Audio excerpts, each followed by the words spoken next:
Hello everyone, very very warm welcome to all of you. आप सभी लोग का हमारे साथ में आज के सेशन में स्वागत है। And let me tell you, as आप लोग को जैसे टॉपिक से ही समझ आ रहा होगा, how to prepare for CSET may attempt 2025 2000 wait CSET के अभी 2025 में मे अटेम्प्ट होने वाला है। जनवरी अटेम्प्ट हो चुका है, अब आने वाला है मे अटेम्प्ट।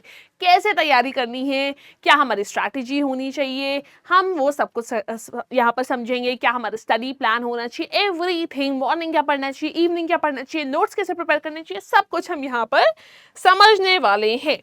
तो चलिए शुरू करते हैं। जैसे कि आप लोग को मालूम है, मई में एग्जाम होएगा, जनवरी चल रहा है, कितने महीने बीच में है आपका? फरवरी, मार्च, अप्रैल, 3 महीने हैं। इन 3 महीने में हम कैसे अपने सिलेबस को डिवाइड करेंगे, कैसे हम रिवीजन करेंगे, कैसे हम MCQ सॉल्व करेंगे, ताकि हम जब तक हमारा एग्जाम होएगा एकदम परफेक्ट हो जाएंगे एग्जाम में बैठने के लिए और एग्जाम में नंबर 1 आने के लिए। तो देखिए, फरवरी, मार्च, अप्रैल बोलो तो अपने पास कितने महीने बचे? 3 महीने। 3 महीने कैसे यूटिलाइज होंगे? फरवरी में सिलेबस कंप्लीशन होगा, मार्च में भी आप अपना सिलेबस कंप्लीट करेंगे, ठीक है। अब बचा अप्रैल। मैम अप्रैल में क्या करना है? जितना फरवरी मार्च में पढ़ा है, अब देखो सीधी सी बात है, जो फरवरी में पहले दिन पढ़ा होगा वो आपको याद तो रहने वाला नहीं है। तो अप्रैल में बार बार, एक बार रिवीजन, 2 बार रिवीजन, 3 बार revision, back to back revision करना है, ताकि आप कहीं पर भी अटके ना। Each and everything should be on your tips. कहीं पे भी कोई भी सवाल आज आप एक बार में आप उसको मार्क कर दें। तो अप्रैल में आपको रिवीजन करना है और साथ साथ बहुत सारे MCQ सॉल्व करते जाने हैं। 10, 20, 40, 50, मतलब 20-30 तो आपको रेगुलर सॉल्व करने, बट 50-60 ये आप ऐसे रिवीजन के टाइम पे आप सॉल्व करोगे, ताकि ज्यादा से ज्यादा MCQs आपके हाथ से निकले, सो दैट एग्जाम में आपको बिल्कुल भी हड़बड़ी ना हो, अरे ये सवाल कहाँ से आ गया। जितने तरीके के क्वेश्चन फ्रेम हो सकते हो वो सारे आपने करे हुए होने चाहिए, ठीक है। अच्छा, अब चलो ये हमारा इस तरीके से पढ़ना है, बट मैम हमारा स्ट्रैटेजी क्या होगी, हमारा स्टडी प्लान क्या होगा, किस तरीके से हमें सब्जेक्ट्स को कवर करना है, और जो हमारा सिलेबस जैसे आपने बोला फरवरी मार्च में कवर करना है, क्या ऐसे हमको पढ़ना है, कौन सा सब्जेक्ट एक दिन में कितने कितने सब्जेक्ट पढ़ने हैं।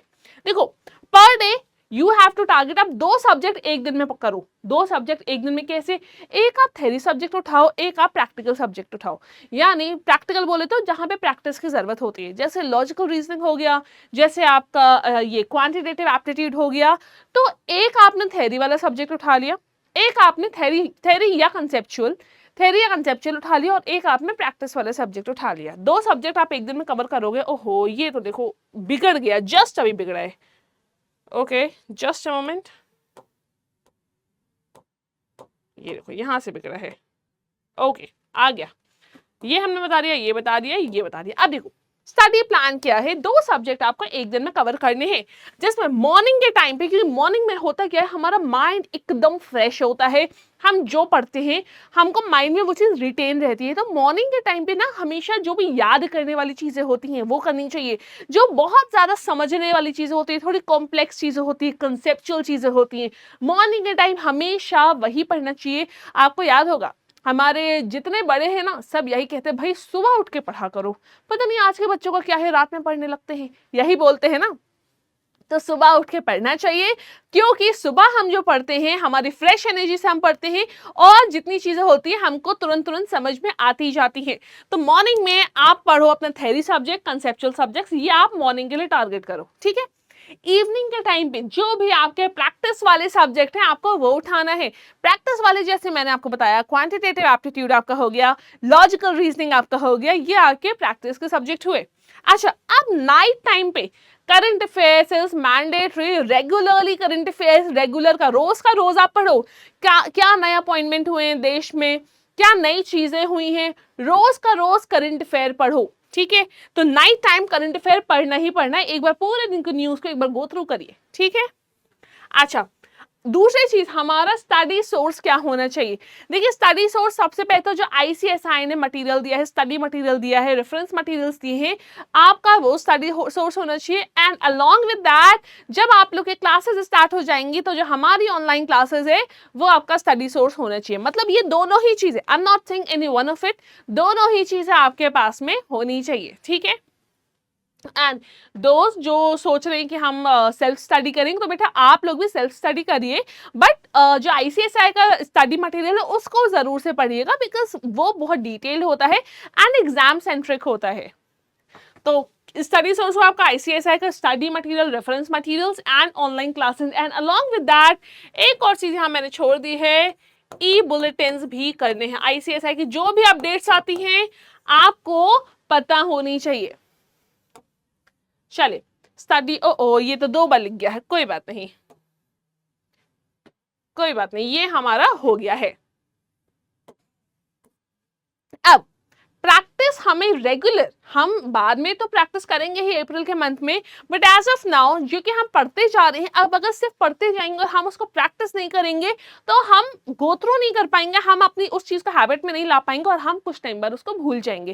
तो जो भी आप पढ़ रहे हो उस पर्टिकुलर टॉपिक से रिलेटेड, जो भी आपने मान लिया आज आपने लेट्स से 4 टॉपिक कवर करे, उस 4 टॉपिक से रिलेटेड आप इन ऑल टोटल आपको रेगुलरली 20 से 30 MCQ सॉल्व करने ही करने हैं, ताकि जब आप चीजें करते हो ना क्वेश्चन के फॉर्म में तो आपको चीजें याद रहती हैं।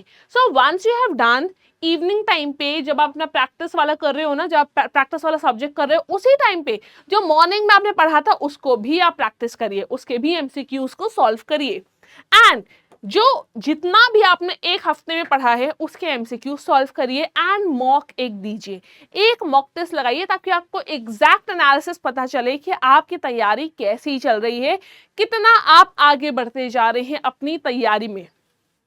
चलिए हमारी रिवीजन स्ट्रैटेजी क्या होनी चाहिए, पढ़ तो लिया, अब रिवीजन कैसे करना है, क्या चीजें पढ़नी है, किस तरीके से हमको रिवाइज करना है, क्या हमको एक बार हमने लेट्स से स्टडी मटेरियल पढ़ लिया तो क्या रिवीजन में हमको पूरा स्टडी मटेरियल पढ़ना है, ऐसा नहीं करना है। देखिए ऐसा आप एक बार तो कर सकते हो, बट आपको रिवीजन ना सिर्फ एक बार से काम नहीं चलेगा, रिवीजन कम से कम 3-4 बार करना है।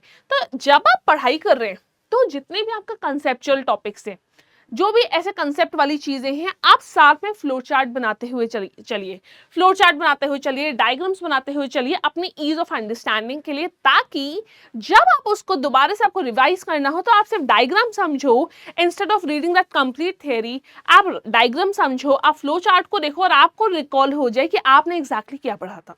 इफ इन केस आपको रिकॉल नहीं हो पा रहा है, आप भूल रहे हो, देन इन दैट केस आप दोबारा जहां से आपने पढ़ा था उस मटेरियल को आप रेफर कर लो, ठीक है।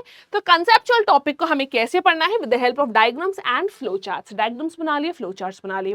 अच्छा, और उसके बाद में साथ साथ आपने कुछ शॉर्ट नोट्स बनाते हुए चले, ताकि रिवीजन के टाइम पे आपने सिर्फ शॉर्ट नोट्स देखा है, सिर्फ मेन कीवर्ड्स वाली चीजें जो भी आपने लिखी हुई है, अपनी लेट्स से कोई डेफिनेशन है, डेफिनेशन के कीवर्ड है, कीवर्ड उठा के आपने लिख लिए एंड आप समझ गए अच्छा इसमें ये मेन बातें बोली गई थी। तो ये होते हैं कीवर्ड जो 1 लाइनर के फॉर्म में आपने 4 लाइनों को 1 लाइन में करके उसका समराइज करके लिख दिया for your ease of understanding. तो ये हो गए आपके शॉर्ट नोट्स। फ्लो चार्ट्स के थ्रू करना है, डायग्राम के थ्रू करना है, शॉर्ट नोट्स के थ्रू करना है, और जो भी फॉर्मूलाज आप पूरे दिन में आप पढ़ रहे हो, जो भी इंपॉर्टेंट फैक्ट्स आप पूरे दिन में पढ़ रहे हो, eight the end of the day आपको उसको रिवाइज करना है।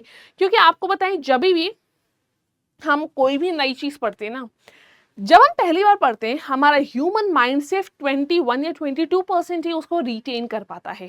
फिर जब आप सेकेंड टाइम करते हो उसको रिवाइज, तो आपको 50% रिकॉल होता है, रिटेन हो पाता है। फिर जब थर्ड टाइम उसी चीज को रिवाइज करते हो तब 72% रिकॉल हो पाता है। तो this is how it goes. इसी तरीके से ये एक अप्रोक्सीमेट परसेंटेज है जो mind to mind, brain to brain अलग अलग होता है, इन जनरल ऐसा होता है। इस तरीके से आप जब करते हो ना, तो आप जब बार बार चीजों को रिवाइज करोगे तो आप भूलोगे नहीं, एल्स अगर आपने एक बार करके छोड़ दिया तो आप चीजें भूल जाएंगे। सो दैट इज व्हाई आपको इंपॉर्टेंट फॉर्मूलाज एंड फैक्ट्स को रिवाइज करते हुए चलना है regularly. At the end of the day revise करना है, when you are again starting your day on the next morning तो फिर से रिवाइज करना है, ताकि आप चीजों को भूले नहीं। And this was all. तो इस तरीके से अगर आप CSET में अटेम्प्ट 2025 के लिए तैयारी करेंगे तो I am very sure and I hope कि आपका एग्जाम क्लियर होगा। So with all my best wishes, आप ऐसे ही तैयारी करिए, and this was one of the way. अगर आपको आपके पास में कोई अच्छी सी टेक्निक है जो आपको लगता है कि मैम हम इसको भी फॉलो कर सकते हैं, तो please do share in the comment section. Thank you so much everyone and all the best to all my students.